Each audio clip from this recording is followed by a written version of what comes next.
We've shown you how to make a few atoles in recent weeks, and one of you suggested coconut flavored atole, which I was so happy about because first, I love coconut. Second, it's a very popular flavor and it's gonna bring us all those tropical vibes, which we can definitely use year-round. So let's make it happen today. It is coconut time and look at this beauty, golden brown. I did toast it in the oven because we want to bring out those nutty sweet tones, plus it's gonna release a punch of aromas. I mean, it's truly amazing. Now all I did was place 2 cups of unsweetened shredded coconut in a single layer on a sheet pan over parchment paper and toasted it in an oven that was already preheated to 325 degrees until golden brown. It's gonna take about 5 to 10 minutes. Just keep an eye on it. Grab a blender and we're gonna take half of the coconut and add it in there, which is 1 cup. Now this step is optional. You can definitely skip it, but I don't recommend it. You are gonna get a little bit of texture with the coconut, but to be honest, I think it's completely worth it because the flavors are just another level. But you do have that option. Also do a full can of evaporated milk, which is 12 ounces. And this is gonna add deeper milky tones. Our next ingredient is coconut cream, and I like to use unsweetened because I like to use my own sweetener. And to me, some of these products sometimes have way too much sugar anyway, but it's definitely up to you. Just keep in mind, you're gonna have to add less or more sugar depending on the ingredients that you are using. And this is a 13.5-ounce can. Do 2 cups of whole milk. Do the sweetener to taste, and you can use whichever you like. Just know that if you wanna keep that classic white color, I suggest you stick to white sugar because brown or even piloncillo is gonna change it. And I am using a sugar alternative. Cornstarch is typically used to thicken atoles, but you can also use xanthan gum. I'm gonna leave you all of the details on the recipe card on my website so you can take a look at it. But since today we don't wanna confuse you, we're gonna go with cornstarch, and I'm doing 6 tablespoons. Do a dash of vanilla. To open up those flavors, we have to add salt. I mean, I cannot address this enough. It's just gonna do wonderful things for the atole. Do half a teaspoon. And just blend it until it is completely smooth. And there you have it. Ooh. All right, let's pour in the coconut mix into a large pot, and I like to use my clay pot. I mean, why not? It's a beautiful piece of art. Also do an additional 4 cups of whole milk. Turn on the heat to medium. Just stir everything because we don't want that bottom to burn. Oh yes, that's the only thing. You do have to stir continuously, but that is fine. Listen to the rain. Oh, it's nice and beautiful outside. It's raining, you guys. Can this weather be more perfect? I think I'm about to go sit on the couch that's close to my window and just watch as the rain falls down. The atole will burn. Not right now, afterwards. Of course, right now you just gotta be patient. It's not gonna take long. That's the beauty of atole de coco. It's easy and it doesn't take long.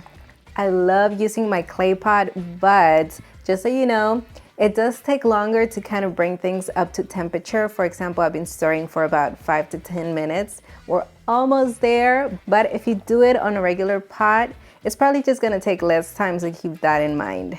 We're almost there. I'm starting to see that steam released. We are up to temperature. I'm just gonna let it cook, stir continuously for about 10 minutes or until it thickens.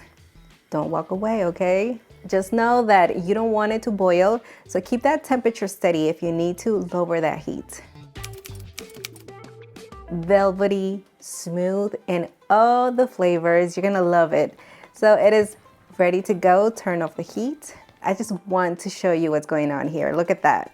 This is ready to serve, but I want to show you how to garnish it. So I'm just going to take a little bit of that atole and pour it onto a plate. Make sure it's heat proof, okay? Because it's hot.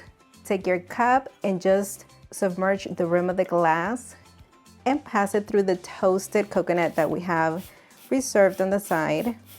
Take your cup and just fill it up.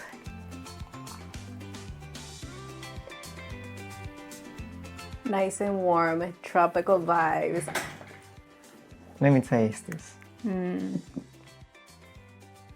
It tastes like paletas de coco.